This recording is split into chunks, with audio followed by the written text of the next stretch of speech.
après 5 ans, j'ai décidé d'arrêter. Mais peut-être que je vais le reprendre. Vous savez que je suis un garnement indiscipliné. Alors, madame, je mets ça entendre les nouvelles du cardinal de Lettobec. Mais le cardinal de Lettobec monte en chair 2 fois par jour, quand même. Le cardinal de Lettobec, à qui il ne faut pas demander s'il a des diplômes, car le cardinal de Lettobec est contre toute forme de diplôme. Les diplômes, pour lui, ce sont ceux de la vie. Oui, du haut de sa tour, lui, il a prêché pendant nombre d'années. Et aujourd'hui, vous exploite, moyennant 20 $ à écouter des stupidités, à savoir qu'il a découvert que l'homme a un pénis et la femme a des seins. Quelle découverte scientifique de la part du cardinal de Lettobec. Ne soyez pas dans le bague, madame. Lorsque le téléphone sonne, veuillez répondre. Lorsqu'il neige, veuillez prendre une pelle. C'est comme ça que ça doit être interprété, la vie, madame, selon le cardinal de Lettobec.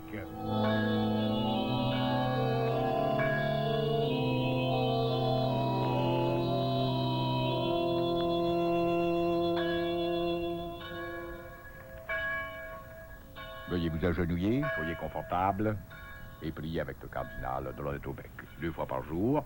Alors, des manchettes, va-t-il y en avoir? Je vais me décider, peut-être je vais vous en composer dans quelques instants des manchettes. Est-ce qu'on va parler de Claude Jaspin, du capitaine Boirier? Les patrons n'aiment pas ça, je vais vous dévoiler le secret.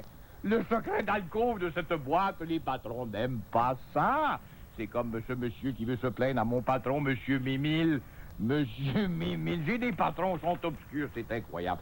Sont comme le sénateur Fantomas, il plane, ne voit pas, mais des fois je reçois un mémo. Ne veuillez plus répéter ceci, ne veuillez pas dire cette chose, veuillez ne pas dire cette autre chose, pardon. Alors, toujours est-il que les patrons qui planent comme des fantômes au-dessus du Hélène de Champlain, la taverne Magnan ou un peu partout ici, et qui me surveillent à distance grâce au téléphone et les télécommunications, le satellite, m'envoient parfois des messages comme ça télégraphiés. Veuillez ne plus parler de tel sujet.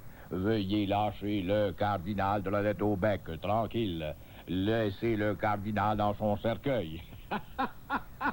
Mais le véritable patron, madame, s'il vous plaît, encore une fois, je vous le dis, je vous souhaite bonne chance et de rejoindre M. Mimile, le seul apte à pouvoir me saper dehors. Cette puissance, cette omnipuissance qui est Mimile, cet homme qui vient ici 2 fois par l'année pour nous bastonner avec le sourire aux lèvres et nous donner le coup de fouet en allumant l'arbre de Noël vers le 18 décembre. Et il revient le lendemain des rois pour l'éteindre. Mimile! Ah, Mimile, quel homme! Ménil montant, un vrai petit barigot, un Gavroche, un Titi, un marrant. Mimile, il est toujours content. C'est fou ce qu'il est complaisant. Avez-vous besoin de lui? Appelez-le simplement en disant Mimile. Mimile répond présent. Est-ce que vous avez eu des nouvelles de Mme Harel? Vous ne parlez plus des assistés sociaux. Mais oui, madame, régulièrement. J'ai appelé Louise Harel ce matin et voici ce que ça a donné quand elle a entendu mon nom au bout de la ligne.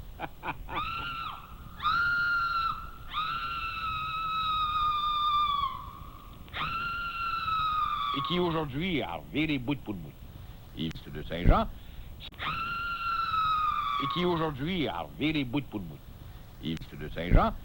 Cessons d'acheter des voitures japonaises et achetons des voitures GM. Qui va acheter une Camaro, M. Brosseau, pour faire 200 000 à l'heure sur les autoroutes trouées? Ou alors, cessons de nous plaindre et créons graduellement notre propre industrie automobile. On va avoir un gros succès avec ça. Typiquement québécoise, une belle voiture québécoise, ça pourrait réussir, le dire le constitutionnaliste, ce qui d'ailleurs aurait dû être commencé depuis longtemps. On n'a même pas été capable de garder des Renault à Montréal et des Hyundai. Un homme... Il va être in. Là, il est en haute à Beaubriand, là. Oui. Mais je pense que j'écoutais M. Fournier, d'ailleurs, que je connais.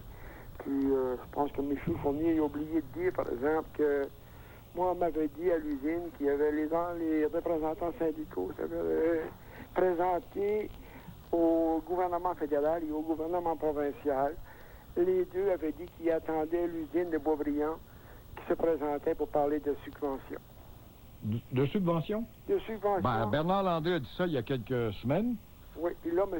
Fournier lui dit que toutes les subventions ont été données aux usines de l'Ontario. Ben non, oui, mais le gouvernement ontarien et le gouvernement d'Ottawa en ont donné à Oshawa, c'est vrai. Oui, c'est mais vrai. j'ai entendu Bernard Landry aussi. Il est pas, on voit pas à l'horizon la fermeture de General Motors Québec. Il peut y avoir, lié à ça, un programme gouvernemental, ça voulait dire un cadeau, Mais qu'est-ce que veut General Motors? Par contre, on ne le sait pas. Elle en a déjà eu beaucoup de la part des Québécois, des cadeaux. Ah, mon Dieu, elle en a eu un gros montant. Elle a eu entre, je croirais, tout près du demi-milliard entre les deux depuis que... moi, depuis que je travaille pour General Motors, ça fait déjà passé 20 ans, on a entendu parler des subventions données à la compagnie des deux côtés. Puis, qui voulait dire qu'à l'intérieur d'une semaine, prenait l'usine, la changeait du modèle traction avant au modèle traction arrière, au modèle Chevrolet Pontiac, un camion, un transport, il a été universel. Je ne sais pas, l'industrie automobile ne semble pas avoir de grand succès au Québec. J'ai bien la difficulté à m'expliquer ça. Renault, Peugeot, Hyundai, General Motors, qui tient qu'à coup de cadeau. Je comprends pas ce phénomène, alors qu'on peut pas toujours accuser les syndicats d'avoir des conventions qui coûtent. J'avais une très belle convention, mais vous remettez en échange, je pense, une bonne productivité. Oui. Mais ça se compare pas pour ces capitalistes à Monroe avec ce que le Mexique offre à des salaires moindres. C'est peut-être ça qui les agace. Ils ont peut-être des projets pour aller au Mexique à la place. Mais peut-être que dans les projets pour le Mexique, ils sont déjà au Mexique. Oui, mais on va en multiplier une autre, c'est tout. Une de camion, puis une de Pontiac à côté. Mais là, présentement, moi je croyais sincèrement, avec notre dollar canadien,